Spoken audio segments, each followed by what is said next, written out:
जय श्री राम। दोस्तों, रामायण कथा के आज के इस भाग में आप सभी का स्वागत है। वनवास जाने के पूर्व पिता के दर्शन।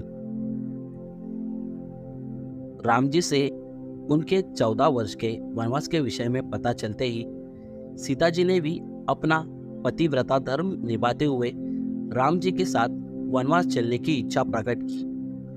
राम जी सीता को वन में नहीं ले जाना चाहते थे। वे उन्हें समझाने का प्रयत्न करने लगे, किंतु जनक नंदिनी की दृढ़ता के समक्ष राम जी का प्रत्येक प्रयास असफल हो गया और अंत में उन्हें सीता को अपने साथ वन ले जाने की आज्ञा देने के लिए विवश होना पड़ा। सीता की तरह ही लक्ष्मण ने भी अपने भाई राम के साथ वन में जाने के लिए बहुत अनुग्रह किया। राम जी ने बहुत प्रकार से समझाया, किंतु लक्ष्मण उनके साथ जाने के विचार पर दृढ़ रहे।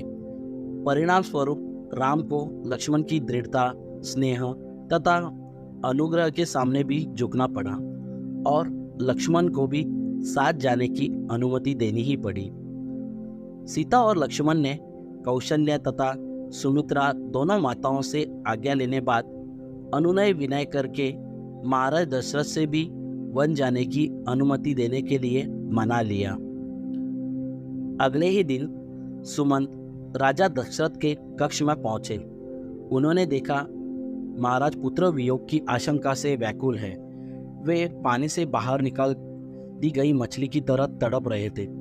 सुमंत ने उनसे हाथ जोड़कर निवेदन किया, महाराज, आपके ज्येष्ठ पुत्र धर्मात्मा राम सीता और लक्ष्मण के साथ आपके दर्शनों की कामना लिए द्वार पर प्रतीक्षा कर रहे हैं।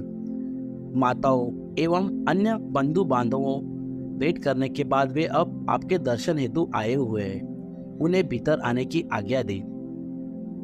महाराज दशरथ ने धैर्य धारण करते हुए कहा, हे मंत्रीवर, राम के भीतर आने से पहले आप सभी रानियों समस्त परिजनों को यहाँ बुला लाइए।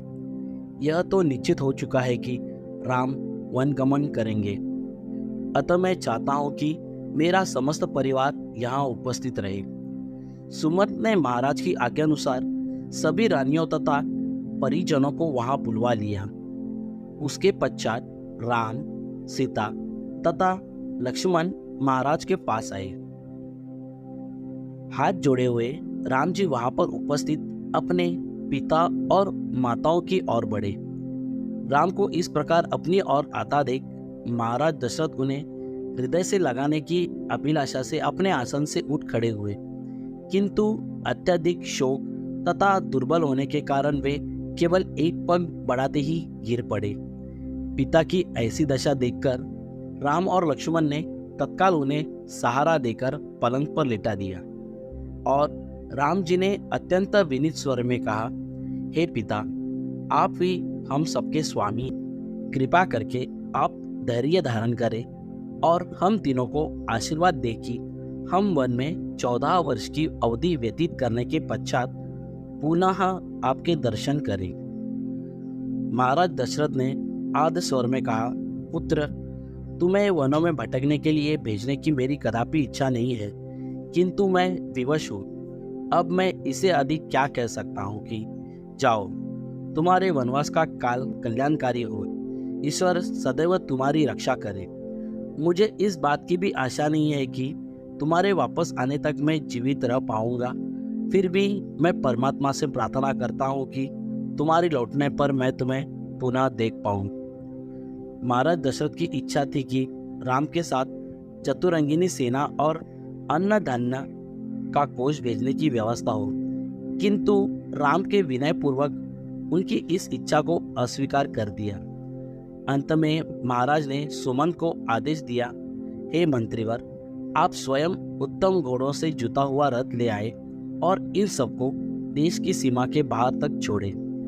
इतना कहकर ही राजा विफल होकर रोने लगे। सुमंत तत्काल ही महाराज की आज्ञा का पालन करने के लिए निकल पड़े। दोस्तों, आशा है कि आप सभी को यहाँ तक की कहानी पसंद आई होगी। इसके आगे की कहानी रामायण कथा के अगले भाग में। दोस्तों, आप सभी से ये निवेदन है कि अपने इस चैनल को लाइक, शेयर और सब्सक्राइब ज़रूर कीजिए और कमेंट करके आपका अभिप्राय भी ज़रूर दें। और हाँ, साथ ही साथ बेल आइकॉन को भी प्रेस कर दीजिए। धन्यवाद। जय श्री राम।